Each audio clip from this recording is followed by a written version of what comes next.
Programme जियो पाकिस्तान का, जिसमें हमें ज्वाइन करेंगे उसामा एंड हुमा। उसामा, हुमा, कैसे हैं आप? और आज एक अहम इजलास होने जा रहा है नेशनल एक्शन प्लान का, जिसकी सदारत वजीर आजम मियां मोहम्मद नवाज शरीफ करेंगे और इसके साथ ही साथ मशहूर गायक मसूद राना की आज 21वीं बरसी है। आपके पास क्या कुछ है मजीद? बिल्कुल, इस बारे में हम बात जरूर करेंगे। अस्सलाम वालेकुम हिफ्जा और अशर, आप दोनों का बहुत बहुत शुक्रिया। और मैं आपको ये बता दूं कि जो आज इजलास हो रहा है नेशनल एक्शन प्लान का, इसके साथ कौमी सलामती कमेटी का भी इजलास है और वजीर आजम हाउस में लोग पहुंचना शुरू हो गए हैं। तमाम बड़े उहदों और फाइज लोग आज इकट्ठे हो रहे हैं और आर्मी चीफ पहुंच चुके हैं, वजीर दाखिला पहुंच चुके हैं, DGISI पहुंच चुके हैं, दीगर लोगों की आमद का सिलसिला भी जारी है। वहां होना क्या है, किस बारे में बात होगी, इस पर भी हम बात करेंगे। आई थिंक ये सेकंड डे इन अ रो है कि इतने बड़े बड़े हमारे जो लीडर्स जो हमारे मुल्क के हैं वो सारे साथ मिल रहे हैं। कल भी एक बड़ी मीटिंग हुई थी। खैर, आज हमने शो में बहुत सी चीजें करनी है। एक तो आपको वार्न करना है कि कोंगो वायरस जो है बहुत तेजी से फैल रहा है। उसके हमने आपको आज शो के दौरान कुछ सिम्टम्स बताने, इसलिए अल्लाह ना करे किसी को ना हो, लेकिन अगर हो तो आप किस तरह डिटेक्ट कर सकते हैं कि ये कोंगो वायरस ही है। दूसरा ये कि आपको एक ऐसी मार्केट की सैर हमने करानी है जहाँ सुई से लेके बहरी जहाज का कोई पुर्जा वगैरह, पूरा जहाज तो आई डाउट मिलेगा, लेकिन you will find absolutely anything over there. और तीसरी चीज जो कि मेरा ख्याल है बहुत ही इंपॉर्टेंट ये है कि अब से वोटिंग जो होगी वो बायोमेट्रिक सिस्टम से होगी, और होपफुली धांधली की कोई गुंजाइश नहीं रहेगी। इस बारे में हम बात करेंगे। अहमद बिलाल महबूब साहब हमारे साथ होंगे, पिलडेट के सरबराह हैं, और हर वो खबर जो आपके लिए जानना जरूरी है वो भी हमारे पास है। लेकिन सबसे पहले जियो पाकिस्तान की top stories. Line of control पर भारतीय जारहियत को ब्रेक नहीं लग रही। मुकाबला सबको मिलकर करना है। सियासी क़यादत इख्तिलाफात पीछे छोड़कर दुश्मन के खिलाफ मुत्तहिद होने का वादा कर चुकी, निभाना भी होगा।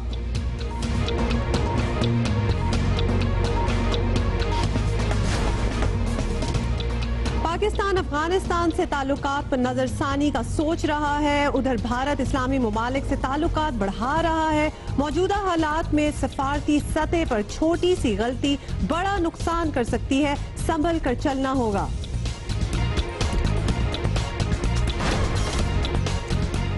सिंध और बलोचिस्तान में कोंगो वायरस से हलाकतें तशवीशनाक हैं। मर्ज की बरवक्त तशखीस का निजाम ना होना बड़ी वजह बताई जाती है। हुक्काम मुतवज्जे हों।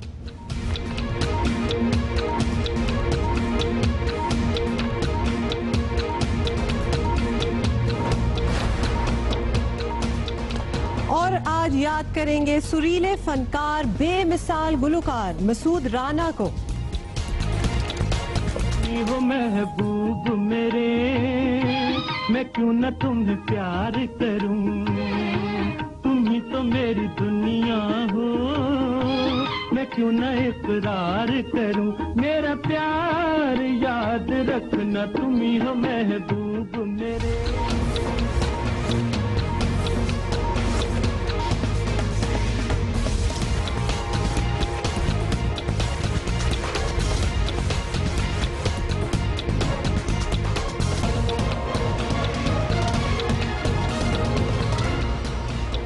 सबसे पहले हम एक ब्रेकिंग न्यूज शामिल कर रहे हैं। भारत को एक और नाकामी का सामना करना पड़ा है, शर्मिंदगी उठानी पड़ी है, क्योंकि जब झूठा प्रोपेगेंडा किया जाएगा तो फिर यही होगा। पाकिस्तान को दहशतगर्दी की सरपरस्ती करने वाली रियासत करार देने की पिटीशन खारिज कर दी गई है व्हाइट हाउस की जानिब से। यह अहम खबर है।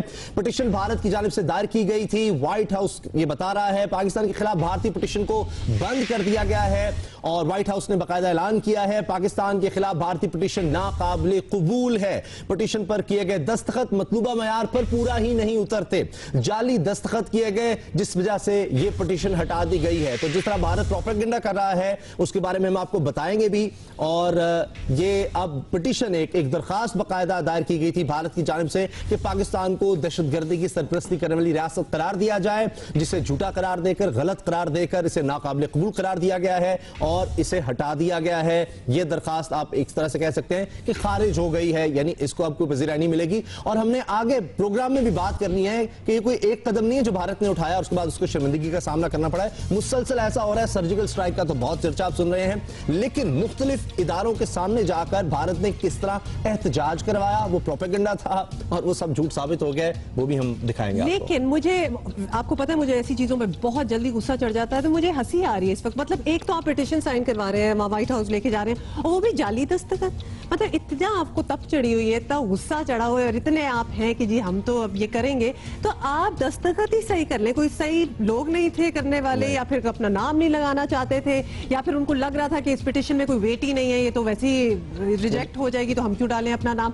तो फिर आप कर क्या रहे हैं? कहते हैं झूठ के पांव नहीं होते, तो इसलिए फिर सहारा लेना पड़ता है इस तरह का।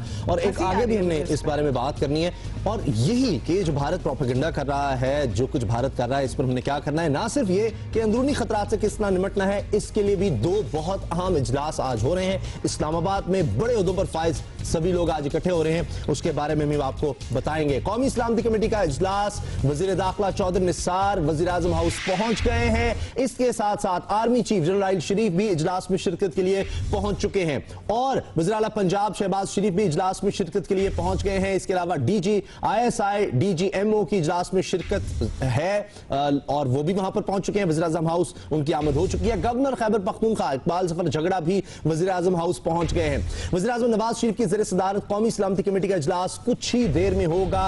कौमी सलामती कमेटी का इजलास भी है, नेशनल एक्शन प्लान का भी इजलास है, और इसमें खास तौर पर सूबों के वज़रा आला भी शामिल हो रहे हैं नेशनल एक्शन प्लान के इजलास में, और यही देखा जाएगा किस हद तक नेशनल एक्शन प्लान पर अमल दरामद हुआ है, मजीद क्या करने की जरूरत है, क्योंकि यही बात कही जाती है कि विफाक को और सूबों को मिलकर इस पर काम करना होगा, तभी मुल्क से दहशतगर्दी का खात्मा हो सकता है। नेशनल एक्शन प्लान आपको याद है कि सबने मिलकर, तमाम जमातों ने मिलकर बनाया था कि किस तरह हमने दहशतगर्दी का मुकाबला करना है। और वज़ीर आज़म हाउस में कौमी सलामती कमेटी के इजलास से पहले नेशनल एक्शन प्लान का इजलास भी होना है। इजलास की सदारत वज़ीर आज़म नवाज शरीफ करेंगे। इजलास में चारों सूबाई वज़रा आला, वज़ीर आला गिलगित बल्तिस्तान को भी शिरकत की दावत दी गई है। तो ये एक अहम खबर है जो हमने आपको बताई है, और ये इजलास जब होगा इसके बाद जो खबरें सामने आएंगी वो भी हम आपको बताएंगे। तो दो बड़े अहम इजलास हैं आज, वज़ीर आज़म हाउस में ही हैं, अहम लोग वहां पर के हैं, और इस बारे में हम आपको आगाह रखेंगे।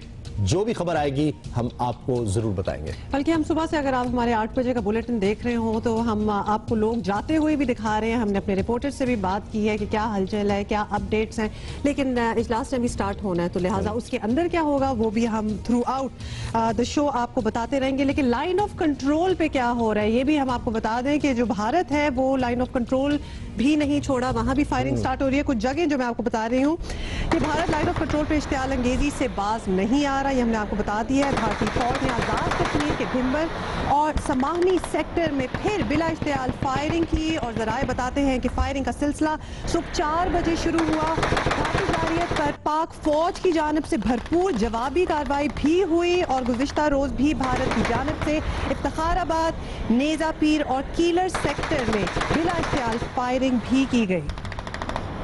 और अब ये आए दिन ऐसा होने लग गया है, जबकि जो सलामती के मशीनें दोनों मुल्कों के, उनका राब्ता भी हुआ है, और ये बात तय की गई है कि दोनों तरफ से हालात को कंट्रोल किया जाए। तो पाकिस्तान पहले कार्रवाई नहीं करता, जब बिला इश्तियाल फायरिंग की जाती है तो फिर जाहिर है उसका भरपूर जवाब दिया जाता है, और फिर भारत को समझ आ जाती है कि नहीं, ये इस तरह की हरकतों का जवाब आएगा, तो फिर खामोश हो जाती है उनकी बंदूकें। कुछ स्पेक्यूलेट आपने करना है कि इसका एंड रिजल्ट क्या होगा, या फिर ये वही है कि मतलब अटेंशन सीकिंग थोड़ी सी हो रही है, कश्मीर से तवज्जो हटाई जाए, इस तरफ रखा जाए, एक दबाव रखा जाए, बस और कुछ भी नहीं है।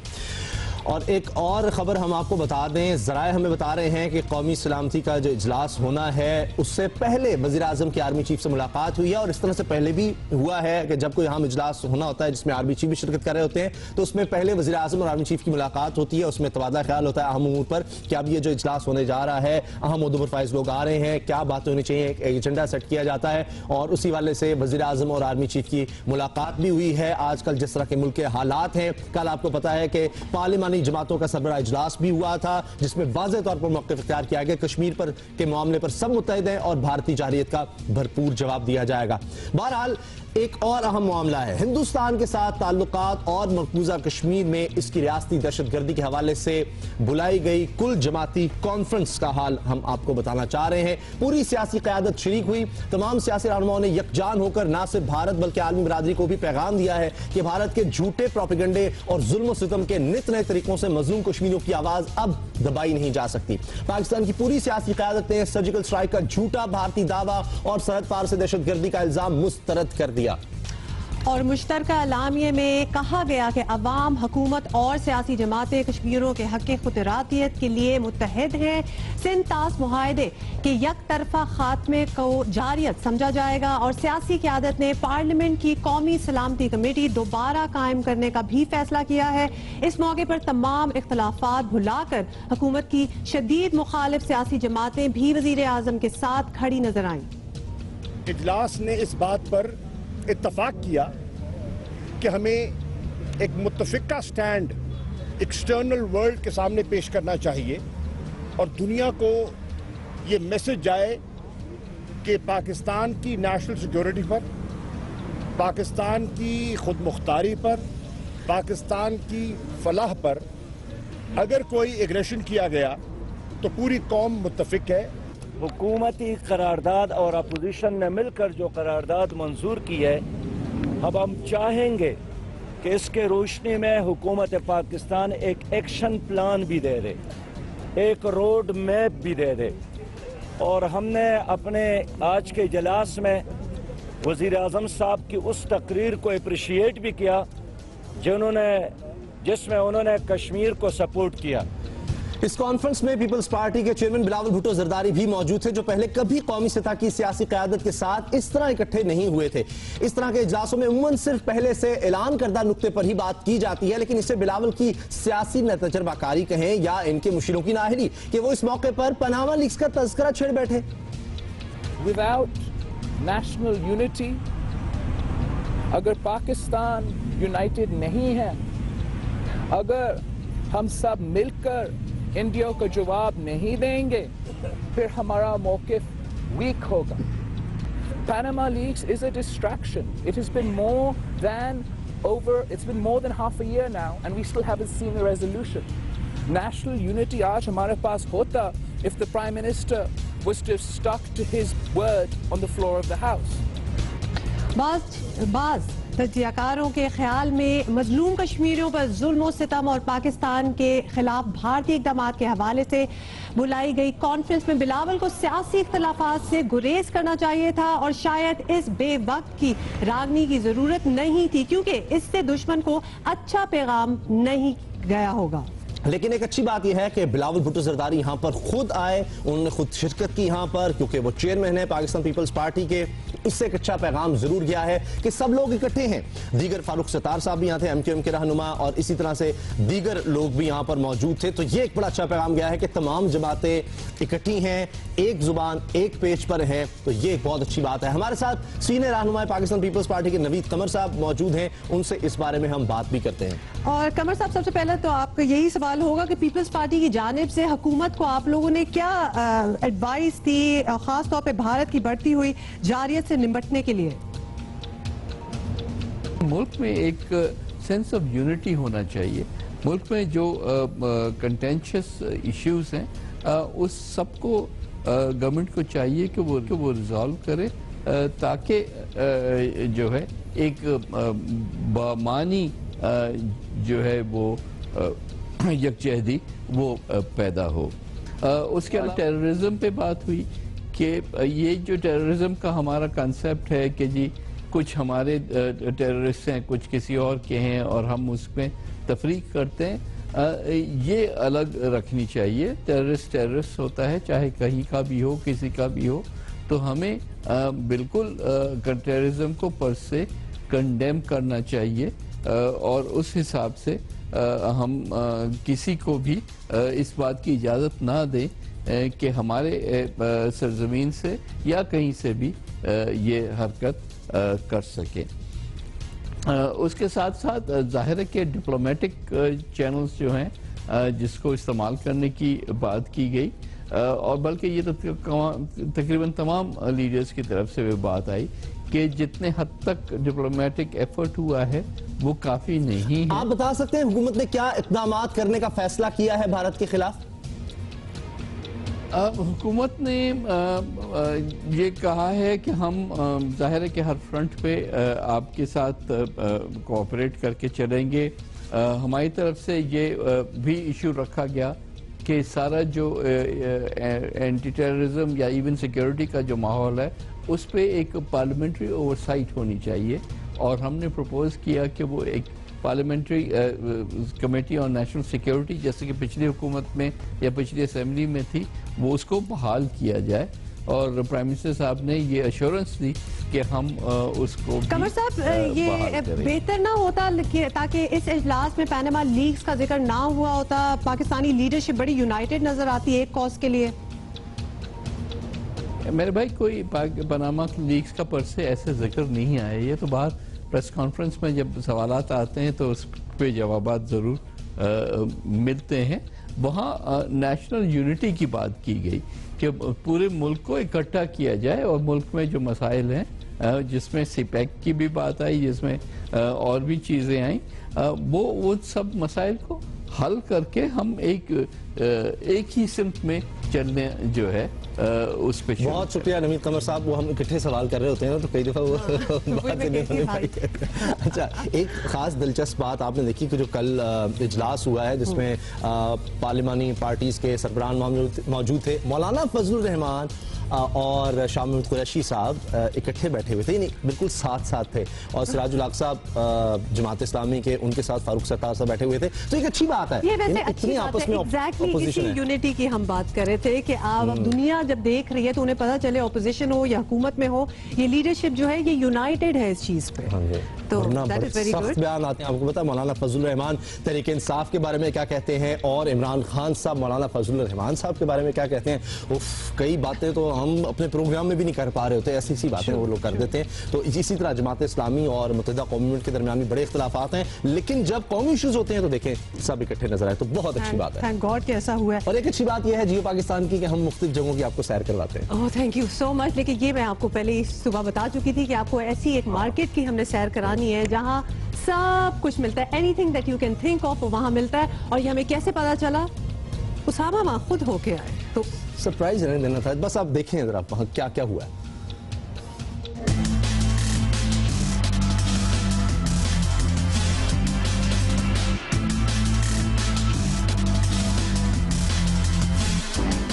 आज मैं आया हूं कराची के एक बहुत मशहूर मार्केट, शेरशाह कबाड़ी मार्केट है। ये एशिया की सबसे बड़ी कबाड़ी मार्केट इसको कहा जाता है। पाकिस्तान के बड़े शहरों में इस तरह की मार्केट्स होती है, कबाड़ी मार्केट। लेकिन इस मार्केट की खास बात यह है कि इस बारे में मशहूर है कि यहाँ पर बहरी जहाज से लेकर आपको सुई तक हर चीज मिल जाती है। तो हर जगह का एक सेक्शन है, गाड़ियां, मोटरसाइकिलें, इलेक्ट्रॉनिक्स के पार्ट आपको चाहिए हो, आपको जिस तरह की भी चीज चाहिए हो उसके लिए पूरा एक अलग सेक्शन इस मार्केट में आपको मिलेगा। अभी हम उस जगह आए हैं जहां पर आपको गाड़ियों का सामान मिल जाता है। मेरे साथ है आबिद अली, इनकी यहाँ पर दुकान है, इनसे हम बात करते हैं। आबिद अली भाई ये बताएं कि यहाँ पर जो चीजें मिलती हैं उनमें क्या क्या है, गाड़ी का कौन कौन सा पार्ट है जो यहाँ पर मिल जाता है? जी सर, यहाँ गाड़ी के हर पार्ट मिल जाते हैं। यहाँ इंजन से लेकर आपको टायर भी मिल जाते हैं, उसके बॉडी पार्ट्स का भी सामान मिल जाता है, हर चीज अल्हम्दुलिल्लाह मिल जाता है यहाँ पे गाड़ी का।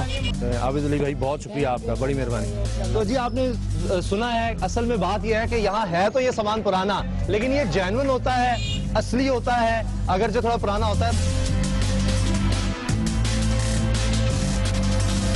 और ये इंजन का आप साइज देख रहे हैं किस कदर बड़ा ये इंजन है, तभी तो इतना बड़ा होगा, तो तभी ये इस काबिल हो सकेगा कि इसको घुमा सके। जरा इसको देखकर आप सोचें कितने हजार मील, कई हजार मील, किलोमीटर भी नहीं, चले किलोमीटर भी चले, हजार किलोमीटर ये चला चुका है पानी के अंदर रहकर। पानी के पूरा अंदर डूबा होगा, किस कदर जबरदस्त लोहा होगा। जिस तरह सोने को कहते हैं जाके कुंदन बनाया जाता है, इस तरह लोहे की बड़ी जबरदस्त स्ट्रॉन्ग, बड़ी मजबूत किस्म होगी कि ये इतने साल तक, इतने हजारों मील तक ये काम करता रहा है और इतने टन वजनी जहाज को ये चलाता रहा है। लेकिन आखिरकार हर चीज को फना है, मगर अब भी ये बिककर पता नहीं किस किस के काम आएगा। तो इसलिए अभी भी ये बेकार होकर भी बेकार नहीं है, अभी अपने वजन के हिसाब से जब बिकेगा तो पता नहीं कितने सोने से ज्यादा इसकी कीमत होगी, लिहाजा अभी भी ये सोने से महंगा है।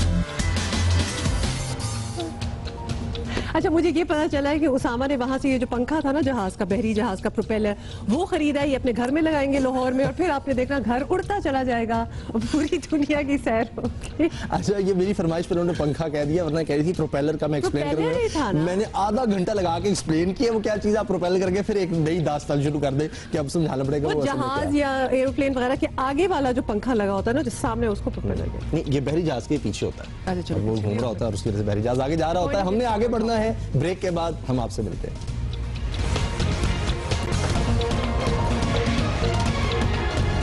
इजलास जिसका हमने तस्करा किया प्रोग्राम के शुरू में ही, उसके लिए आमद का सिलसिला जारी है। अहम मेहमानों का वज़ीर-ए-आज़म हाउस पहुंच रहे हैं लोग, आप देख रहे हैं ये सेक्रेटरी खारजा एजाज चौधरी पहुंच चुके हैं कुछ ही देर पहले।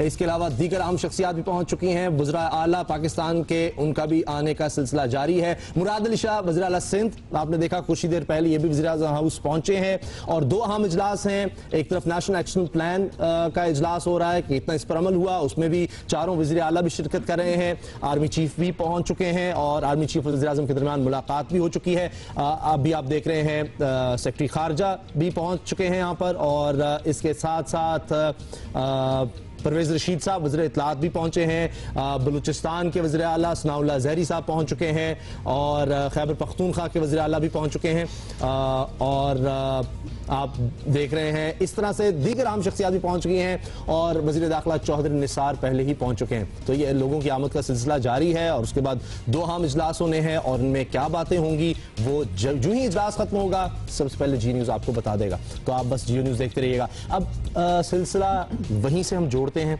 कुछ ट्रिब्यूट्स का भी हम कर लेना। मतलब ये देखिए, ये मीटिंग्स जो है लाइफ गोज ऑन। मैं आपको एक बात बताऊं, ये मीटिंग्स होती रहेंगी, हम आपको अपडेट भी करते रहेंगे। There are other things that we need to talk about, जैसे कि आज हम किसको ट्रिब्यूट दे रहे हैं, मसूद राना साहब को ट्रिब्यूट दे रहे हैं।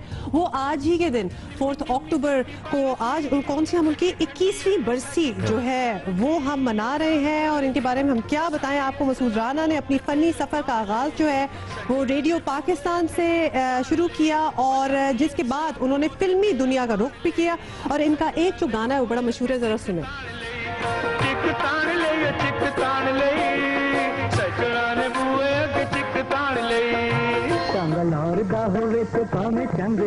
टांगे वाला खैर मंगदा, ओ टांगे वाला खैर मंगदा, टांगा लौरदा होवे ते पावे चंगदा।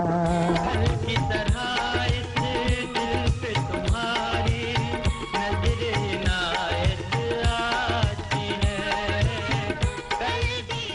मसूद राना साहब ने 500 से ज्यादा फिल्मों के लिए गाने गाए, और पाकिस्तान के तमाम बड़े अदाकारों, जिनमें आप वहीद मुराद साहब को देख रहे हैं, इनके साथ नदीम साहब, मोहम्मद अली, शाहिद, गुलाम मुहिद्दीन साहब, एजाज, हबीब, सुधीर, अकमल साहब, इन सब की फिल्मों पर इन्होंने इनके लिए आवाज दी। तो बहुत ही कमाल सिंगर थे। मेरा जान बहार आएगा, मेरे शोक सनम, ओ मेरे शोक सनम, हुआ दीवाना तेरा जब से तुझे देखिया। मेरे शोक सनम, ओ मेरे शोक सनम, तुझसे करेंगे प्यार, हमने भी ये सोच लिया। ओ मेरे शोक सनम, तुझे प्यार की कसम है, मेरा प्यार बन के आ जा, मेरी बेकरारियों का। नदीम साहब पर ये पिक्चराइज हुआ चांदनी फिल्म का गाना, और मसूद राना साहब जब हम देखते हैं ना गाने को, जितना भी मुश्किल आपको लग रहा हो, बड़ा मुश्किल है, तो इतने आराम से वो लोग गा रहे होते हैं। और इतने बड़े सिंगर्स की यही कमाल बात होती है कि मुख्तलिफ गाने, उनका इमोशन ही मुख्तलिफ होता है गानों का, और फिर उसमें आवाज़ जब देते हैं तो पूरा इजहार हो जाता है। ये गाना मुझे पसंद है।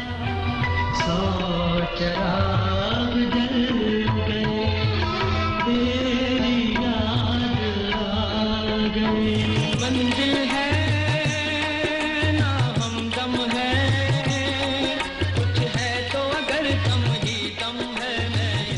अपने वक्त के बहुत मशहूर अदाकार लाला सुधीर, उन पर भी गाना ये पिक्चराइज हुआ। ट्रिविया था, ये मैंने बताना था कि I like the name actually, Lala Sudhir. मैंने कई लोगों के फिल्मी नाम भी होते थे, और बड़ा अच्छा लगता है। ब्लैक एंड व्हाइट जैसे ही जब आता है ना आज के दौर में, तो मुझे बड़ा अच्छा लगता है। अच्छा, इनके सारे गाने ब्लैक एंड व्हाइट दौर के थे ऑलमोस्ट? नहीं, उसके बाद भी हैं, लेकिन ज्यादातर मशहूर उस वक्त हुए। Yes, that is true. अब हम बात करेंगे एक और अहम मौजू की, पाकिस्तान और अफगानिस्तान के ताल्लुकात की, जिनमें बिगाड़ आ रहा है। पाकिस्तान के लिए सोचने की ये बात है। अफगानिस्तान अगर पाकिस्तानी मफादात का ख्याल नहीं कर रहा तो ठीक है, हम भी ताल्लुकात पर नजरसानी कर लेते हैं। वज़ीर दिफा ख्वाजा आसिफ ने अफगानिस्तान को खबरदार कर दिया। वफाकी वज़ीर दिफा और पानी बिजली ख्वाजा मोहम्मद आसिफ का कहना था कि अफगानिस्तान पाकिस्तानी मफादात के खिलाफ हिंदुस्तान की हिमायत कर रहा है, जिसके बायस इस्लामाबाद काबुल से अपने ताल्लुकात पर नजरसानी कर सकता है। वज़ीर दिफा ने कहा, सी पैक मंसूबे की मुखालफत बैरूनी ताकतों के अलावा अंदरूनी मुखालफत का भी शिकार है। सी पैक मंसूबा ऐसी शरियान है जिससे दीगर शरियानें ला ताल्लुक नहीं रह सकती, चाहे वो अफगानिस्तान ही क्यों ना हो। अफगानिस्तान ने भारत के साथ देते हुए सार्क सरबराह इजलास में शामिल न होने का फैसला किया और बिल आखिर सार्क कॉन्फ्रेंस मुलतवी हो गई। कुछ अरसे से ऐसे पै दर पै वाकयात हुए जिससे पाकिस्तान और अफगानिस्तान में इतिमाद की फजा बुरी तरह मुतासिर हुई। 19 अगस्त को पाक अफगान सरहद पर पाकिस्तानी परचम की बरहमती की गई। कई दिन बाबे दोस्ती की बंदिश से दो तरफा तिजारत मुअत्तल रही। चंद रोज बाद अफगानिस्तान ने कंधार से 125 पाकिस्तानी मजदूरों को तशद्दुद करने के बाद मुल्क से बेदखल कर दिया।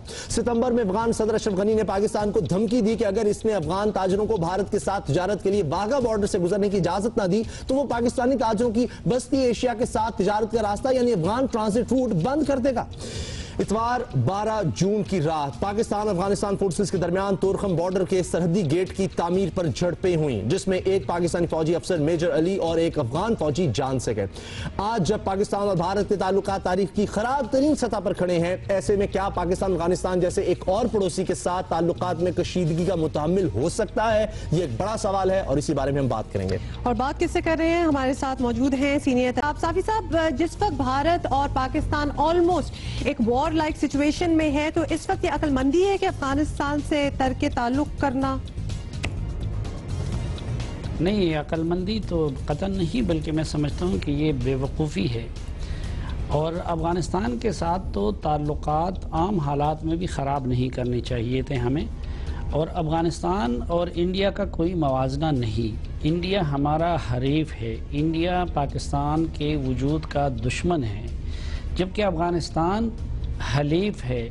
पाकिस्तान और अफ़गानिस्तान के मफादात हमेशा एक दूसरे से एक रहे हैं। और हमें समझ भी नहीं आती इस हुकूमत की कि कल ही मेरे प्रोग्राम में इसी हुकूमत के काबीना के एक और वज़ीर मीर हासिल बिजिंजो साहब ये कह रहे थे कि इट एनी कास्ट पाकिस्तान को अफ़गानिस्तान के साथ ताल्लुकात बेहतर बनाने चाहिए।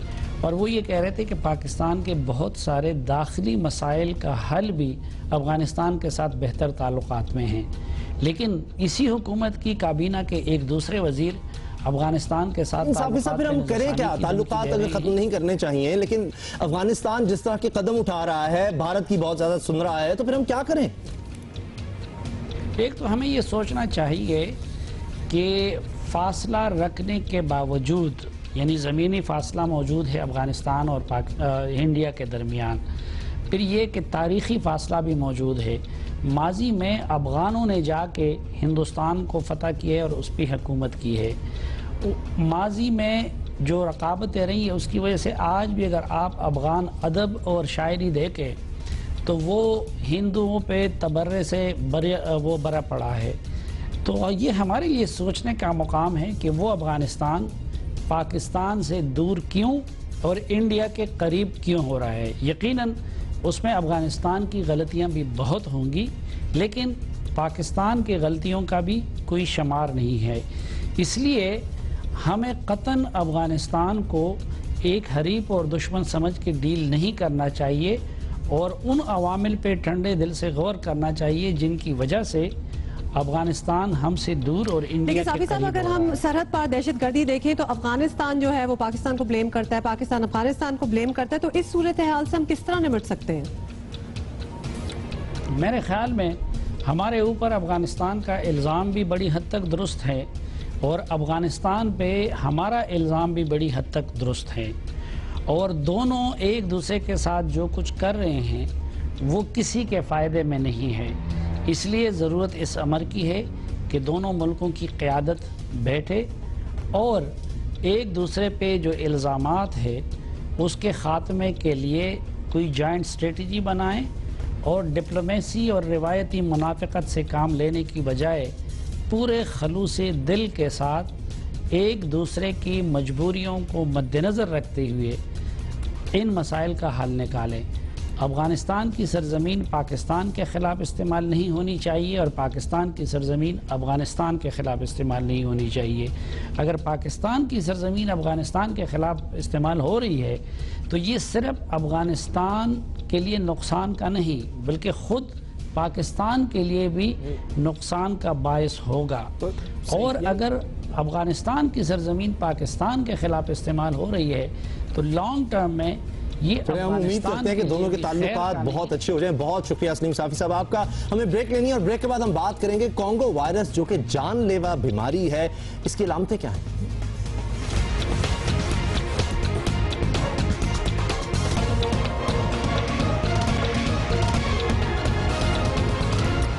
Welcome back. और कुछ आपको अपडेट दे दें इस्लामाबाद से। नैप मीटिंग जो हो रही है, इजलास जो हो रहा है, उसमें बहुत से लोग आ चुके हैं। ये आप आर्मी चीफ को भी सामने देख रहे हैं, वज़ीर आला पंजाब शहबाज शरीफ साहब और national security adviser Nasir Janjua साहब भी आ चुके हैं और DGI भी आफ्ताब सुल्तान साहब को भी अभी हमने देखा है। हाँ जी, और वो ब्रेक में आप शायद नहीं देख सके, हमने देखा नासिर जंजुआ साहब पहुंच गए हैं। बहुत आम शख्सियत हैं इन दोनों इजलासों के लिए। एक तरफ आपको पता है नेशनल एक्शन प्लान पर अमल दरामद के हवाले से इजलास हो रहा है और इसके साथ साथ कौमी सलामती कमेटी का इजलास भी है, तो दोनों में नासिर जंजुआ साहब की शिरकत भी लाजमी होगी। अब देखना यह है कि नेशनल एक्शन प्लान पर किस हद तक अमल दरामद हुआ है, मजीद क्या करना बाकी है, इसके बारे में क्या कहा जाता है वज़ीर आज़म हाउस की जानिब से, वो भी हम आपको बताएंगे। क्योंकि जब ये इजलास होते हैं इस तरह के अहम, तो फिर वज़ीर आज़म हाउस से बाकायदा एक स्टेटमेंट जारी की जाती है कि ये बातें हुई, ये लोग शरीक हुए और उनमें ये फैसले किए गए इन इजलासों में। तो ये दोनों बहुत अहम इजलास हैं और इसीलिए मुशीर बराए कौमी सलामती नासिर जंजुआ साहब यहाँ पर पहुंचे हैं। और आपको एक अहम बात भी बता दूं,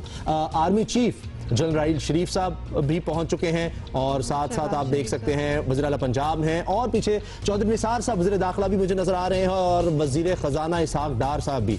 तो आपको पता है इसहाक डार साहब बड़ी अहम शख्सियत है इस हुकूमत की, क्योंकि सिर्फ खजाने के मामलात नहीं संभालते, सियासी मामलात में भी बहुत आगे आगे हमें नजर आते हैं।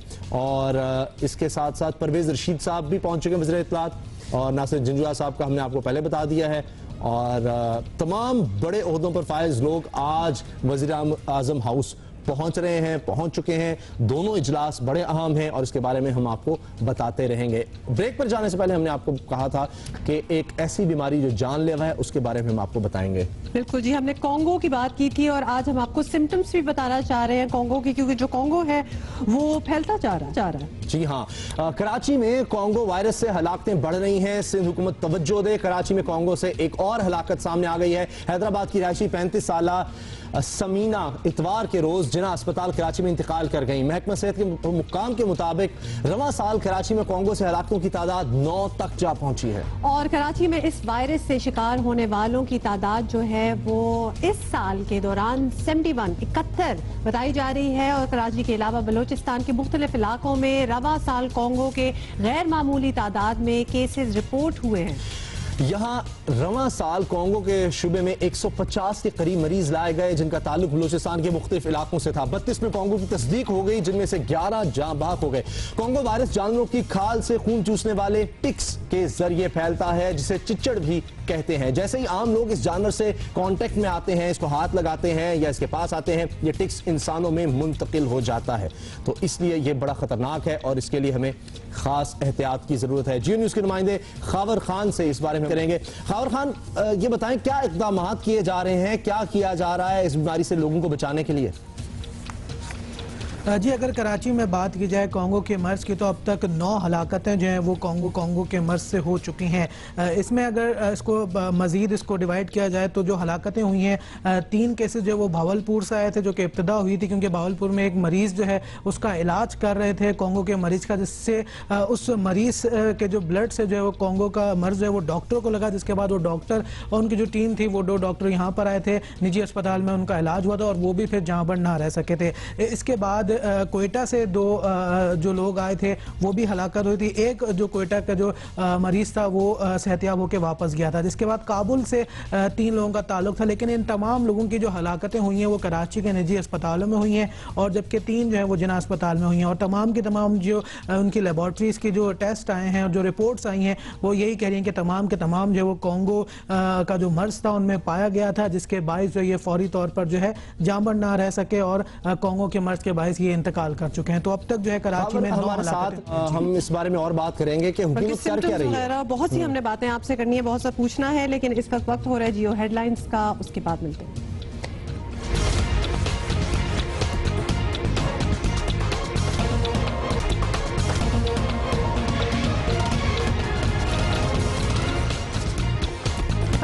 जियो पाकिस्तान। जो लोगों ने हमारा पहले वाला घंटा नहीं देखा था, आपके लिए एक दफा फिर अभी देखें जियो पाकिस्तान की टॉप स्टोरीज।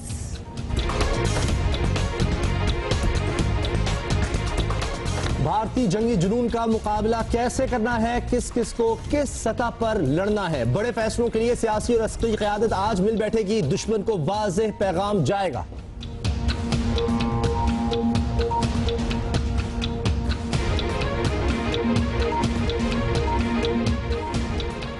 दहशत गर्दों से ताल्लुक के मुश्तबा अफराद की फहरिस्त, इंसदाद दहशत गर्दी के दायरे नेक्टा के पास अपडेट ही नहीं, मौजूदा हालात में इंतहाई अहम मामला है, हुकाम की फौरी तवज्जो चाहता है।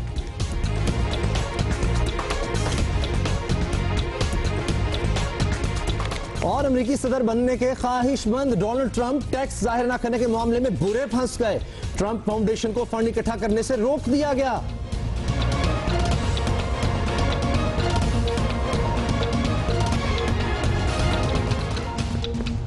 आपको पता है सीरीज अभी जारी है, वनडे सीरीज अब हो रही है और एक मैच रह गया है कल का और उसमें हम पूरी उम्मीद कर रहे हैं कि पाकिस्तान इंशाल्लाह जीत कर क्लीन स्वीप करेगा। T20 की तरह वनडे में भी हम छा जाएंगे वेस्ट इंडीज। लेकिन आपको पता है ना कि इस वक्त जो वनडे 2 मैचेस हो चुके हैं और इसके हीरो कौन रहे, 21 साला बाबर आजम और उसामा कुछ कहना चाहते थे हालांकि मैंने मना किया था, लेकिन अब मैं इनको डेर कह रही हूँ कि कह दूं। आजम और मेहनत करें और तीसरे वनडे में भी सेंचुरी बना दें, क्योंकि हुमा को बहुत शौक है, जो लड़के अच्छा परफॉर्म कर रहे होते हैं हुमा उनके लिए फौरन रिश्ते ढूंढना शुरू हो जाते हैं। तो आपके इंसेंटिव है। पहले इमाद वसीम के लिए कहने लग गई थी कि मेरा ख्याल है इसके लिए ना कुछ अच्छी लड़की ढूंढनी चाहिए और कई लड़कियां नजर में रखी होती हैं उन्होंने, तो अगर किसी राब्ता करना है तो लड़के हैं कहीं भटक जाएंगे इधर उधर। मैं तो चाहती हूँ कि मतलब जब आपने इतनी अचीवमेंट्स कर ली हो कि आपके रिकॉर्ड बन गए हो, you are so young and you are so desirable also, obviously सारा पाकिस्तान मुल्क आपको देख रहा है, तो शादी कर लेनी चाहिए जल्दी से और मैं ढूंढ के दूंगी आपको लड़कियां। चले बस आप यानी मैं आपकी शादियां कराऊंगी, आप गेम खेलें, उसामा पुशअप्स करेंगे, मतलब एवरीबॉडी इज हैप्पी हैप्पी। ये तो हम इतनी मजे की दिलचस्प बातें करते हैं सुबह ही जब हम आ रहे होते हैं शो के लिए, उसी वक्त तो कभी कहती हैं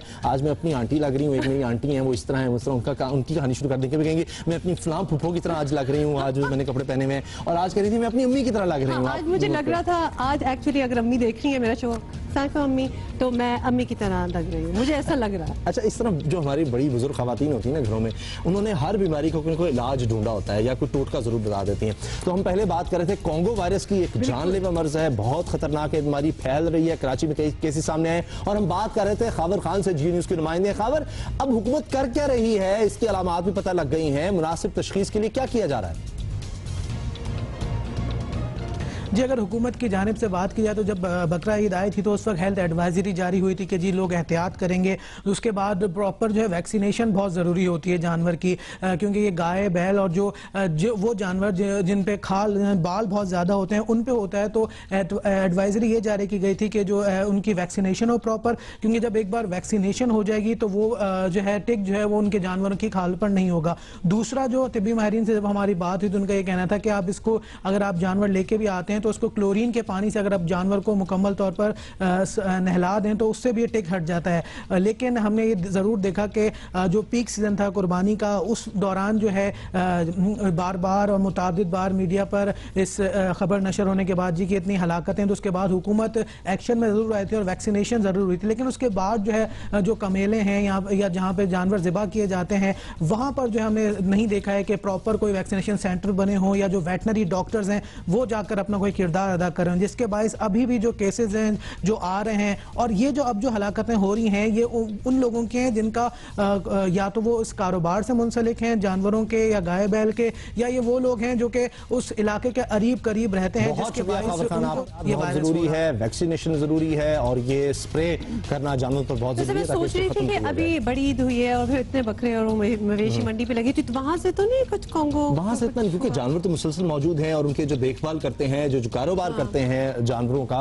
वो लोग तो वहीं हैं, वहां से ज्यादा हो रहा है। और ये भी मुझे किसी ने बताया था कि अफगानिस्तान से जो जानवर आ रहे हैं, क्योंकि ये बीमारी वहां से शुरू हुई अफगानिस्तान से, तो उनमें ये बीमारी फिर आपने देखा कोयटा में, बलूचिस्तान में ज्यादातर केसेस सामने आए हैं। तो इसका बेहतरीन हल यह है कि जानवरों पर स्प्रे किया जाए, ये टिक्स मारने के लिए, चिचड़ मारने के लिए नहलाया जाए, जिस तरह ये भी खबर हमें बता रहे थे। और ये बड़ा जरूरी है क्योंकि अगर इंसानों तक पहुंच जाए तो फिर आपको पता है कि क्या हो रहा है। अच्छा, ये हमने आपको एक बड़ी मजेदार किस्म की खबर ही है, वो आपको हम बताना चाहते हैं, लेकिन उसको जब हम डिस्कस कर रहे थे शो में, उससे पहले तो मैं उसामा से पूछती थी कभी आपने अपनी अम्मी से डांट तो हम सारे खाते हैं, नो प्रॉब्लम, लेकिन कभी जूती खाई है? हाँ, मुझे याद आ रहा है, अब सारे वाक़यात नहीं बताऊंगा, बस इतना है कि मुझे शर्फ हासिल है। मुझे याद आ जब आप शरारतें इस तरह की करेंगे, मुझे वो वीडियो गेम खेलने से मना करती है, घर से बाहर जाकर नहीं खेलनी, तो फिर जब नहीं बात मानते थे कभी। और फिर आफ्टर सर्टेन व्हाइल, इनफैक्ट जब ये हो रहा होता है उस वक्त भी कोई इतना बुरा नहीं लग रहा होता। आई डाउट कि कोई भी ऐसा बंदा है जिसने अपनी माँ की जूती खाने को बड़ा सीरियसली लिया हो, वो ऑलमोस्ट एक एंजॉयमेंट, और वो यकीन हो जाता है कि माँ आपसे कितनी मोहब्बत करती है कि आपको जूती पड़ रही है। लेकिन जूती की ताकत की हम कुछ बात कर रहे हैं। हाँ जी, और जो हम वाकयात आपको अपने उम्र ने मेरे बचपन के सबके सामने रख दिए हैं, तो मजीद शरारतों से बाज आ जाना चाहिए, क्योंकि मतलब जूती में बहुत ताकत होती है। तो आप इसीलिए हम आपको ये दिखाना चाह रहे हैं कि जूती की ताकत अभी आप देखेंगे, बस आप देखते रहें। ये ये देखें, और देखें ये मगरमच्छ तक को जनाब, ये देखें ये मगरमच्छ का मुकाबला देखिए किससे हो गया, जूती से वो गया, वहाँ अंदाजा करें हम, क्योंकि जिसने जूती उतारी है उसका अंदाजा देखा हुआ, उसका मतलब उसका अंदाज इस तरह था कि कम ऑन टू मी, मैं बताती हूँ कि क्या हो रहा है। मुझे लगता है ये मगरमच्छ को पहले कई दफा पड़ चुकी है इस तरह की ना, और काफी जोरदार पड़ी है। देखते ही हो, ये शादीशुदा मगरमच्छ होगा जिसको एक इशारे से पता चल गया है कि मैं तो पीछे जाऊं। लेकिन anyway we thought that this was so hilarious. मुझे ना अपनी खाला भी याद आ गई है, वो एक दफा जा रही थी, अम्मी और खाला दोनों जा रही थी, तो मेरी अम्मी के पैसे गिर गए, तो पीछे से लड़का आया, उसने कहा कि वो आंटी वो मेरे पैसे मुझे दे दे। तो वो उन्होंने कहा कि कौन से, मेरी अम्मी परेशान हो गई थी, कौन से पैसे चालू, मेरी खाला ना आके ऐसे साइड पे कहती मैं देती तुम पैसे, ठा मान।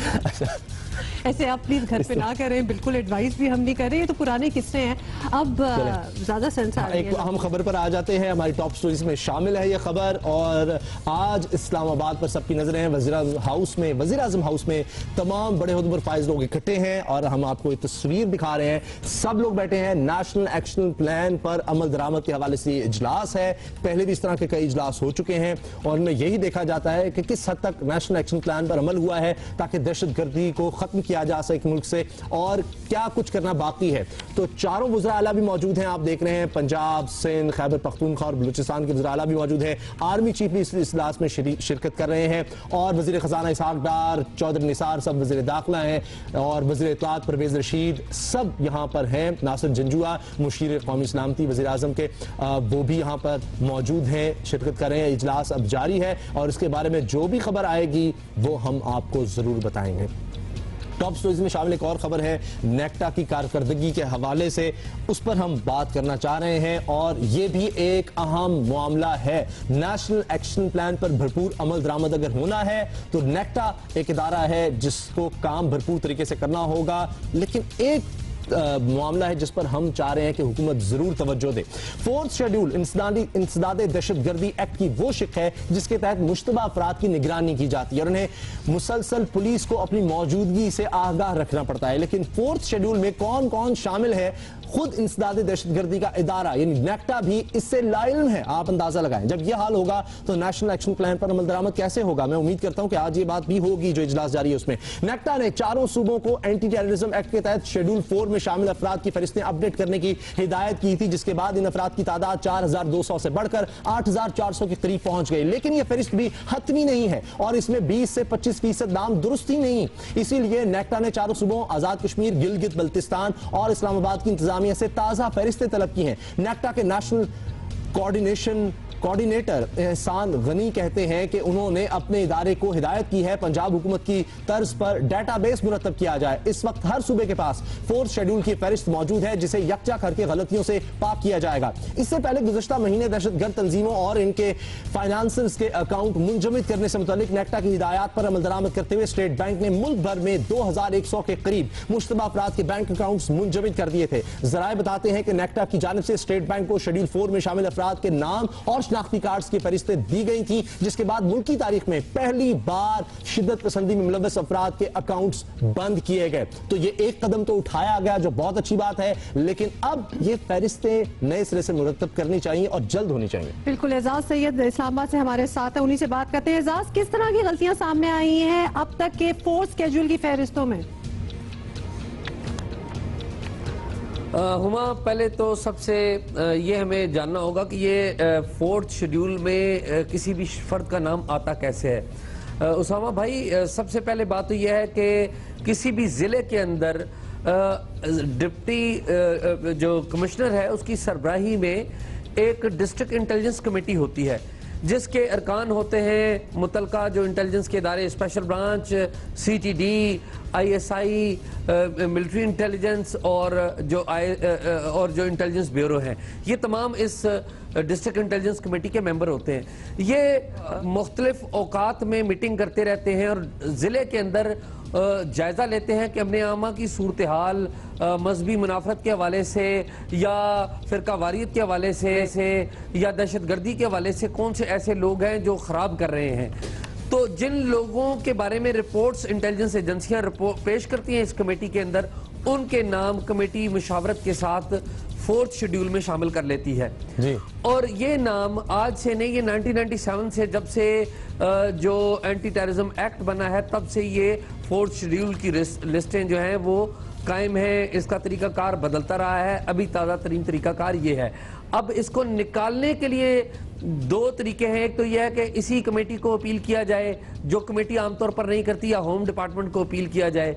ये दोनों रस्ते आमतौर पर नहीं हैं मुश्तबा लोगों के हवाले से। लोग कोर्ट में जाते हैं। मामला है आज जिस तरह बात कर रहे हैं, नेशनल एक्शन प्लान के बारे में इजलास हो रहा है, कौमी सलामती कमेटी का इजलास हो रहा है, तो वहां पर यह बात भी तो होनी चाहिए, इस पर तो जल्द अमल होना चाहिए। जो मुश्तबा अफराद हैं उनकी फहरिस्त तो एक बाकायदा नए तरीके से मुरतब की जाए फौरी तौर पर, ताकि दहशतगर्दी पर अगर काबू पाना है तो बड़ा अहम है। उसामा, बिल्कुल ये बड़ा अहम है और इसका जो अगला नुक्ता है वो इससे भी ज्यादा अहम है कि लिस्टें हमारी 1997 में बनी थी, 98 में पहली दफा। तो अब जो मौजूदा लिस्टें हैं उनमें 90 साल का बंदा भी इस लिस्ट में है, जो बंदे मर चुके हैं वो भी इस लिस्ट का हिस्सा है। ये जो बुनियादी जिम्मेदारी इसके ऊपर आयद होती है वो जिले की डिस्ट्रिक्ट इंटेलिजेंस कमेटी के ऊपर आयद होती है और जिले के अंदर जो इंटेलिजेंस के इदारे हैं उनके ऊपर आयद होती है कि वो जो भी लिस्टें उनके पास मौजूद हैं उन लिस्टों को घरों में जाकर उनके चेक करें। और फिर एक और बड़ा प्रॉब्लम है कि ऐसे लोग जो रिफॉर्म हो चुके हैं उनको भी हम मौका नहीं दे रहे कि अगर कोई रिफॉर्म हो गया है, मामूल का कारोबार कर रहा है, किसी ऐसी वैसी सरगर्मी में नहीं है, तो उनको ये तमाम इदारे जो है हमारे इंटेलिजेंस के जिले की सतह पर और डिस्ट्रिक्ट इंटेलिजेंस कमेटी उनका नाम निकालने को तैयार नहीं है। जब तक हम इन लोगों को मेन स्ट्रीम में नहीं लेके आएंगे तो ये ठीक कैसे होंगे। ये जो हमने ये काम शुरू किया है, 2021 अफराद के बैंक अकाउंट मुंजमद हुए हैं और 8400 कुल जो है वो शेड्यूल 4 में अफराद हैं। अब उसामा और हुमा, बड़ी अहम बात है कि 8400 अफराद हैं 4th शेड्यूल में और शनाख्ती कार्ड आपको मिले सिर्फ 2021 के। इसका मतलब ये हुआ कि शनाख्ती कार्ड उन लोगों के चेक हुए, उन्हीं लोगों के नाम और शनाख्ती कार्ड सामने आए जो जिनके घरों में जाकर आपने चेक किया। इसका मतलब है कि बाकी 6000 जो लोग हैं उनको आपने प्रॉपर्ली चेक ही नहीं किया। तो ये इंटेलिजेंस रिफॉर्म की जिले की सतह पर बहुत बड़ी जरूरत है और इसके ऊपर कोई बात ही नहीं कर रहा। जी तो उम्मीद करते हैं कि इस तरफ तवज्जो दी जाएगी। बहुत शुक्रिया आपका एजाज सैयद, मौजू पर हमेशा आप हमें बड़ी तफसील से बात बताते हैं और समझाते हैं, और उम्मीद कर रहे हैं कि हुकूमत इस पर तवज्जो देगी। अब हम मिली नगमों पर आ जाते हैं। हाँ, मिली नगमों पे आते हैं, लेकिन इससे पहले हम बार बार दिखा रहे हैं कि हमारे सारे लीडर्स जो हैं इस वक्त इस्लामाबाद में शिरकत कर रहे हैं इस इजलास में। I just wanted to comment on their body language. बड़े कॉन्फिडेंट वॉक करते हुए अंदर जा रहे थे, सारों को हमने देखा है, मिलते हुए जा रहे थे। जो रास्ते में वो जो लोग खड़े होते हैं जो उनको रिसीव कर रहे होते हैं उनसे मिलते हुए जा रहे थे। कपड़े भी, मैं आपको पता है I am really into cloth, तो मैं कपड़े भी बड़े गौर फरमा रही थी। बेस्ट ड्रेस्ड अगेन कौन है? सीएम पंजाब शहबाज शरीफ। कलर देखें उन्होंने क्या पहना हुआ था, अगर हमारे पास कोई है तो हम दोबारा प्लीज लगा दें, उनको दिखा दें एक दफा। कलर उन्होंने बिल्कुल डे वेयर पहना हुआ था, जिस तरह काला काला सूट दिन में अच्छा नहीं लगता, तो उन्होंने लाइट ब्लू रंग का लिनन सूट लग रहा था वो पहना हुआ है। क्या ही होता अगर उन्होंने वो टोपी भी ऊपर पहनी होती। लेकिन धूप जाते हैं, जब धूप में तो जाके इस तरह के उतार के रख भी तो सकते हैं। कहने का मतलब है दैट ही लुक ग्रेट। और वो जनरल राहील शरीफ के साथ वॉक करते आ रहे थे, दोनों की बॉडी लैंग्वेज बड़ी मुझे अच्छी लग रही थी। Look best personality of today's ये जो इजलास हो रहे हैं, मीटिंग्स, वो हुमा की तरफ से जा रहा है जनाब वज़ीर आला पंजाब शहबाज शरीफ साहब को। Yes sir. तो जनाब आपको बहुत मुबारक हो। मिली नगमों की बात मैं करना चाह रहा था, लेकिन हुमा तो हुमा है, उनको एक बात याद आई, उन्होंने कहा कि मैंने जरूर करनी है, तो उन्होंने कर लिया। मिली नगमे, और आज हम मसूद राना साहब को ट्रिब्यूट भी पेश कर रहे हैं, तो उन्होंने जो मिली नगमे गाए हैं ना जी, वो कमाल है। फिल्म इंडस्ट्री में उन्होंने गाने गाए, लेकिन उनके जो मिली नगमे जरा आप सुने और बस दाद देंगे आप। कितने रोशन है दिए तेरे शबिस्तानों में, ऐ वतन हम है तेरी शम्मा के परवानों में, जिंदगी होश में है, जोश है ईमानों में। मजलूम जालिम से टकराएंगे,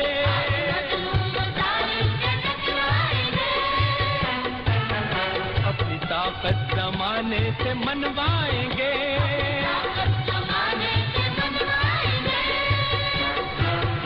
साम्राज्य खुदाओं पे छा जाएंगे, साथ है मर्दो तन सर से बांधे कफन, साथ है मर्दो तन सर से बांधे कफन।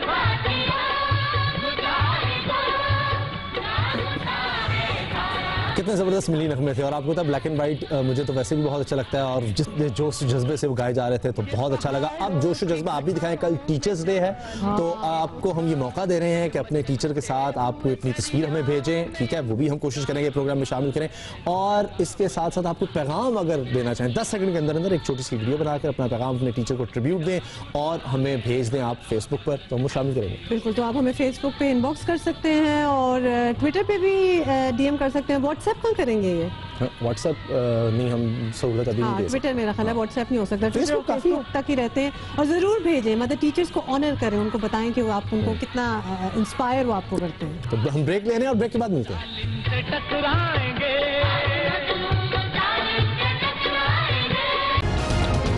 बहुत से लोग अब खुश हो जाएं हुमा की तरह, क्योंकि ट्रंप के खिलाफ एक और बड़ी खबर आ गई है, और हुमा तो आपको पता है कि ट्रंप के बहुत ही शदीद खिलाफ हैं, मैं भी हूं, लेकिन हुमा तो फिर आपको तो अपने जज्बात को काबू में नहीं रख सकते। हाँ, तो जो है, जो दिल में है साफ कह देते हैं। That is so true, मुझसे रोका नहीं जाता। फिर मैं बता देती हूँ, तो लिहाजा आ जाए मेरी तरफ और मैं आपको जरा बताऊं कि उधर क्या हो रहा है अमेरिका में, कि टैक्स बचाने के स्कैंडल में फंसे अमेरिका के रिपब्लिकन सदारती उम्मीदवार डोनाल्ड ट्रंप को एक और मुश्किल का सामना हो गया है। न्यूयॉर्क के अटॉर्नी जनरल ने डोनाल्ड ट्रंप फाउंडेशन को काम करने से रोक दिया है, और अटॉर्नी जनरल का कहना है कि ट्रंप फाउंडेशन के पास खैराती फंड लेने से ताल्लुक दरकार सर्टिफिकेट नहीं है, और इसलिए डोनाल्ड ट्रंप फाउंडेशन खैराती रकम लेने या किसी भी ऐसी सरगर्मी को फौरी रोक दे। तो ये बहुत बड़ी बात है उनके लिए। और रिपब्लिकन सदारती उम्मीदवार डोनाल्ड ट्रंप की फाउंडेशन ने मामले पर तबसरे से गुरेज किया है, ताहम कहा है कि हुक्म पर अमल किया जाएगा।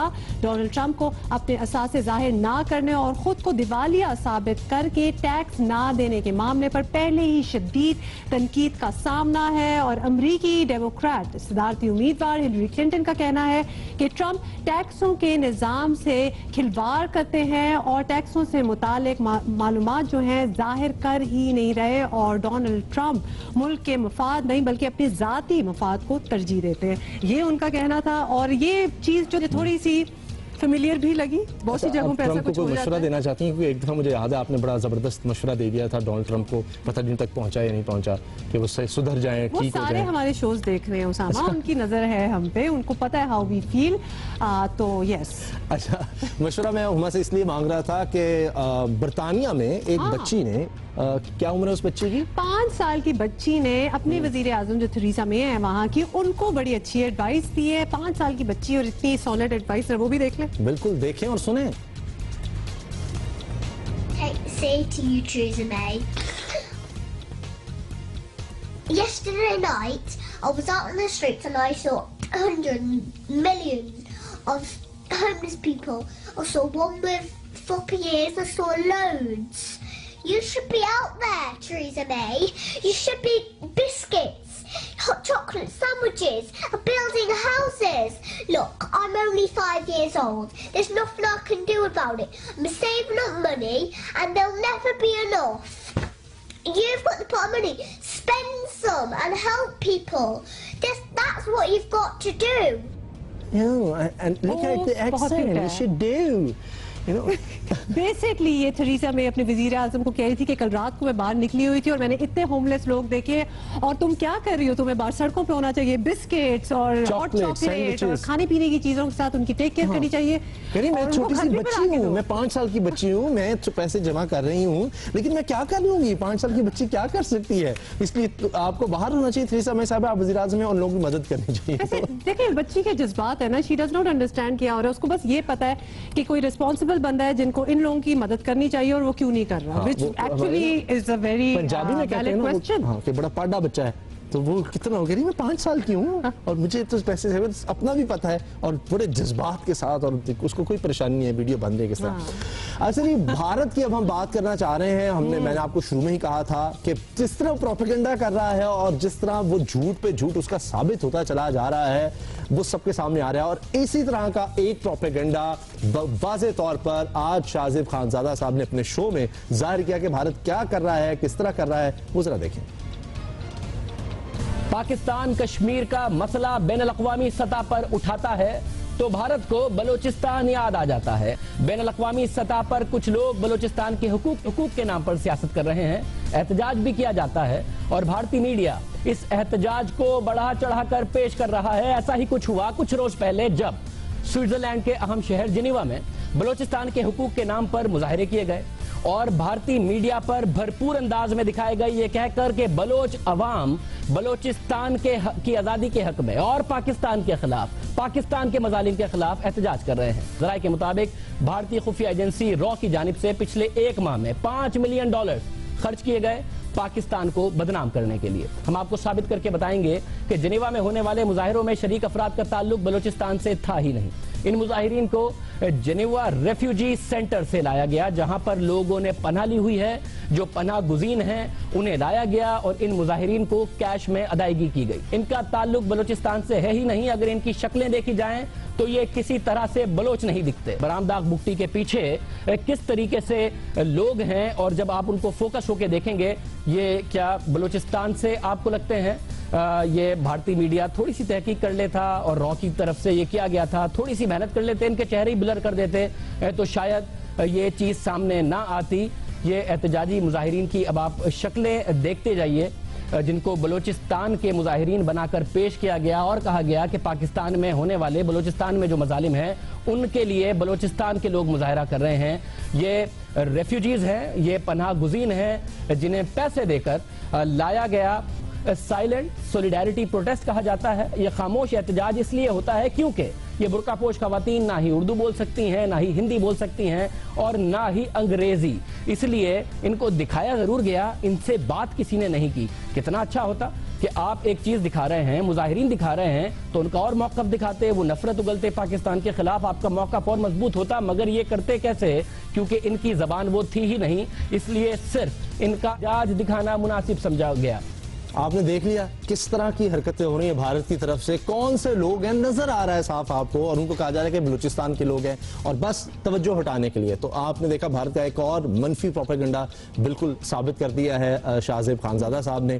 तो इनका प्रोग्राम बहुत ये तो कंसर्न भी नहीं लग रहे थे, तो सही लग रहा था वो जो आप ले आते हैं ना भाड़े पे, लेकिन कश्मीरी जब प्रोटेस्ट करते हैं तो आपको पता चल रहा होता है कि दे मीन बिजनेस और उनके साथ क्या क्या हुआ है। ये तो बिल्कुल एक आर्टिफिशियल प्रोटेस्ट वगैरह। आई एम जस्ट ग्लैड कि चीजें जो हैं ये बिल्कुल खुलकर सामने आ रही हैं। आप आजकल की दुनिया में कुछ छुपा नहीं रह सकते। हम बात कर रहे थे कि किस तरह भारत असर और रसूख इस्तेमाल करना चाह रहा है अफगानिस्तान में पाकिस्तान के खिलाफ, उस पर हमने बात भी की है, लेकिन नुकसान भी हो रहा है। जब अफगानिस्तान पाकिस्तान के खिलाफ इक़दाम करता है तो वो कोई अच्छी बात नहीं है। अब देखें पेशावर में कालीन की सनत बड़ी जबरदस्त जा रही थी, लेकिन अब वहाँ पर मुश्किलात हैं। बिल्कुल, वहाँ पे भी बिल्कुल मुश्किलात है, बल्कि आई वुड से कि वो डाउनफॉल है, क्योंकि आपको पता है कि अफगानी जो हैं वो बहुत से वापस जाने की भी सोच रहे हैं, कुछ इधर भी हैं, सनतें खत्म हो रही हैं, एक अनसर्टेनिटी का माहौल है। आफ्ताब अहमद की ये रिपोर्ट देखिए। खूबसूरत रंग, दीदा जेब डिजाइन, नफीस काम और खूबसूरत नक्शो निगारी से मुज़य्यन हाथ से बने अफगानी कालीन मायार में अपना सानी नहीं रखते। कालीन साजी पेशावर और इससे मुल्हिका इलाकों में अफगान कैंपों में घरेलू सनत की हैसियत रखती थी। अब अफगानियों की वापसी के साथ ये सनत भी ज़वाल पजीर है। रिफ्यूजीज कैंप में उनके थे तो उधर से भी इनकी अच्छी खासी प्रोडक्शन होती थी। तो अभी तो हालात ये है कि कुछ अफगानिस्तान इधर से माइग्रेट करके फिर अफगानिस्तान चले गए हैं, कुछ को निकाले गए हैं। तो कारपेट इंडस्ट्री में स्पेशली अफगानी कारपेट में थोड़ा सा तो असर तो पड़ा है। 2700 शॉप्स हैं कारपेट्स की, but all people belongs to Afghanistan. तो उनसे हम ख़रीदते भी थे, बनवाते भी थे। तो अभी वो उनके जाने से मैन्युफैक्चरिंग में तो तकरीबन आप कह लें 95% फ़र्क पड़ेगा। जी, अफगानियों के जाने से भी कालीन बाफी और कारपेट की सनत को नुकसान तो पहुंचा है, लेकिन जो गुज़िश्ता एक दहाई से पेशावर में दहशत गर्दाना वाक़यात हो रहे उससे भी ये सनत बुरी तरह मुतासिर हुई है। ये जो आप देख रहे हैं मेरे हाथ में जो कारपेट का एक पीस है, ये तकरीबन 3.5 साल के अरसे में बनाया गया है। इस पे जो काम किया गया है इंतहाई नफासत से ये तैयार किया गया है, जिसकी कीमत 3.5 लाख रुपए है। यहाँ पे जो दुकानदार है उनका ये कहना है कि अगर एक दहाई कबल यहाँ पे ये कारपेट पड़ा होता और जो फौरन टूरिस्ट आते थे वो हाथों हाथ इसे खरीदते थे, लेकिन 2.5 साल हो गए हैं ये पीस यहाँ पे पड़ा है और कोई खरीदने वाला नहीं है। पेशावर 3 अशरों से कारपेट इंडस्ट्री का मरकज रहा, ताहम अब कालीन बाफी में 95% तक कमी आई है। इस सनत के जवाल से ताजरों के साथ कौमी खजाने को टैक्सेस कीमत में करोड़ों का नुकसान होगा। 2013-14 पर में मैंने 20 लाख रुपया टैक्स दिए, फिर वो कम होता होता गया ना, अभी जो आया तो वो 50-60 हज़ार रुपये 3 महीने में आ गया। 33 साल हो गया पेशावर में आए हुए हैं।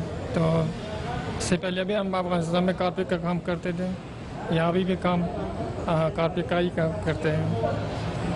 तो जाने के लिए तो इरादा नहीं है, अगर हमें हुकूमत की तरफ से सहूलियत मिले। हाथ से बनने वाले कालीन सिर्फ पाकिस्तान में ही नहीं बल्कि दुनिया भर में मकबूल है। इस पेशे से वाबस्ता कारीगरों का कहना है कि कालीन बाफी की सनत के जवाल से हजारों अफराद का रोजगार भी दाव पर लग गया है।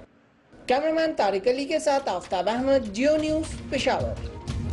मुझे बहुत खूबसूरत लगी है ये जो खड्डी है ना, क्या बात है, वेरी ब्यूटीफुल कारपेट्स। अच्छा, एक जो जॉनी डेप के फैंस हैं उनके लिए एक अच्छी खबर भी है। कैप्टन जैक स्पैरो को अगर आप बहुत अरसे से मिस कर रहे थे तो पायरेट्स ऑफ द कैरिबियन की 5वीं इंस्टॉलमेंट जो है वो आने वाली है, और जी उसका नाम क्या होगा, dead man tell no tales. वो ये ऑलरेडी ब्रेक के बाद खुश आमदीद। और ब्रेक में हम आपको बताएं मुझे एक मैसेज आया बड़ा ज़बरदस्त। हमारे बहुत ही सीनियर जर्नलिस्ट हैं साले जाफर साहब, और उन्होंने मुझे ये कहा है कि जनाब शहबाज शरीफ साहब के बारे में उन्होंने कहा सबसे अच्छा ड्रेस उन्होंने पहना हुआ है। उनका ख्याल है कि नहीं, वज़ीर आज़म साहब सबसे ज़्यादा अच्छे लग रहे हैं। तो उन्होंने ये भी कह दिया कि मैं शहबाज शरीफ साहब से मिलने वाला हूँ और मैं ये पैगाम उन तक भी पहुँचा दूंगा कि हुमा के ख्याल में सबसे अच्छे वो लग रहे हैं। ठीक है। तो फैशन जो है ना बड़ा ज़बरदस्त चीज़ है जी। आप मौके के हिसाब से अच्छा तैयार हों तो बहुत ही अच्छी बात है।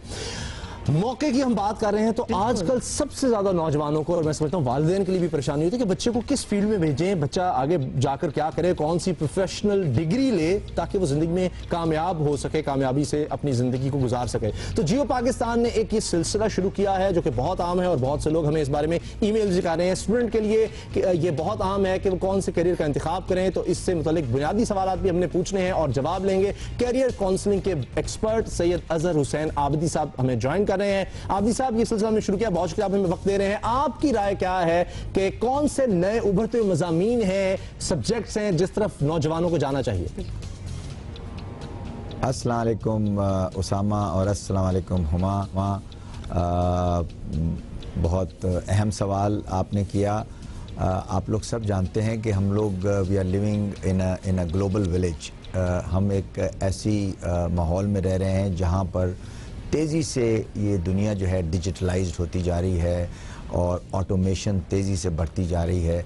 और इसको देखते हुए इस सवाल का जवाब तो बहुत लंबा है, लेकिन मैं मुख्तसर देने की कोशिश करूँगा ताकि नाजरीन तक और हमारे बच्चों तक ये बात पहुँच सके कि जो 3-4 अहम शोबे हैं जिसमें तेज़ी से उभरते हुए मज़ामीन आ रहे हैं, उसमें पहला शोबा तो आईटी या सॉफ्टवेयर इंजीनियरिंग का है, जिसके अंदर हमारी हेल्थ और सिक्योरिटी इश्यूज़ को मद्देनज़र रखते हुए नई डिग्रीज़ आ गई हैं, जैसे हम उनको कहते हैं साइबर क्राइम्स। इसमें अंडर ग्रेजुएट और पोस्ट ग्रेजुएट दोनों डिग्रीज़ हैं।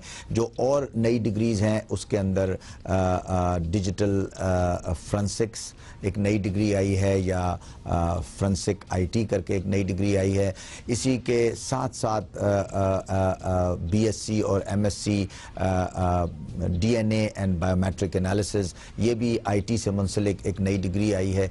इसी तरह इंजीनियरिंग के शोबे में भी बेतहाशा नई डिग्रीज और उभरते हुए मज़ामीन आ रहे हैं। कुछ पाकिस्तान में अवेलेबल हैं, कुछ बैरून मुल्क अवेलेबल हैं। आबिदी साहब, आपने ये सही कहा है कि बहुत से नए मजमून आ रहे हैं, बहुत से नए करियर्स आ रहे हैं जिनका शायद पाकिस्तान में ना पता हो। थैंक यू सो मच, आप हमें बता रहे हैं। लेकिन ये भी बताइए कि स्पेशलाइजेशन का इंतखाब कैसे किया जा सकता है? जी, स्पेशलाइजेशन का इंतखाब इस तरह करते हैं कि आप ये देखते हैं कि आपकी जो बेसिक आपके जो सब्जेक्ट्स से जो आपने अपने मैट्रिक, इंटरमीडिएट या आपने अपनी बैचलर डिग्रीज़ में किए हैं, अब इनके ऊपर आपने अपने कैरियर को बनाना है। तो इर्द गिर्द देखें और ये भी देखें कि किन शोबों में आपके जो फ्यूचर प्रॉस्पेक्ट्स हैं किन शोबों में बेहतर हैं। और उसके बाद अब जो दौर आ गया है, जैसा कि उसामा आपने सवाल जो किया उससे वो मुतालिक है कि अब बगैर स्पेशलाइजेशन के, बगैर किसी नीश को हासिल किए हुए अभी जो है ज़रा मुश्किल है। बहुत शुक्रिया सैयद आबिदी साहब। तो नए जो मज़ामीन आ रहे हैं उनकी तरफ जाएं और जो करियर कंसल्टेंट हैं आबिदी साहब जैसे लोग, उनसे ज़रूर कंसल्ट करें। जिद्दत की बात हो रही है, दुनिया आगे बढ़ रही है, इसीलिए हम चाह रहे हैं कि जिद्दत दीगर मामलात में भी आए। और अब इलेक्शन कमीशन की जानिब से एक अच्छी खबर आई है कि रोशनाई नहीं बल्कि अब बायोमेट्रिक वोटिंग मशीन इस्तेमाल होंगी। इलेक्शन कमीशन का अहम तरीन ऐलान। इलेक्शन कमीशन ऑफ पाकिस्तान ने बड़ा फैसला सुना दिया। सेक्रेटरी बाबर याकूब फतह ने पब्लिक अकाउंट्स कमेटी को बताया कि 2018 के इंतखाबात में वोटों के ठप्पों के लिए मुतनाज़ा करार पाने वाली मकनातीसी रोशनाई इस्तेमाल नहीं होगी, बल्कि इसकी जगह जदीद बायोमेट्रिक वोटिंग मशीनों के जरिए इंतखाबी अमल को शफाफ तौर पर मुमकिन बनाया जा सकेगा। पब्लिक अकाउंट्स कमेटी के आखिरी इजलास में मैग्नेटिक परमानेंट इंक की खरीदारी में 16 करोड़ रुपए की बेकायदगियों का मामला जो है वो ज़ेरे गौर भी किया जा रहा है। यहाँ आपको ये भी बताएं कि कई हल्कों में होने वाले ज़मीनी इंतखाबात में मकनातीसी रोशनाई इस्तेमाल नहीं की गई। 2013 इलेक्शन में कई बैलेट पेपर्स ऐसे भी मिले थे जिन पर यह मखसूस इंक इस्तेमाल ही नहीं हुई थी। ये थंब इंप्रेशन का मसला है और मैं फिर कहता हूं कि 4 का ना कराएं, 40 का भी ना कराएं जो मैंने कहा है जनाब स्पीकर, 272 का कराएं।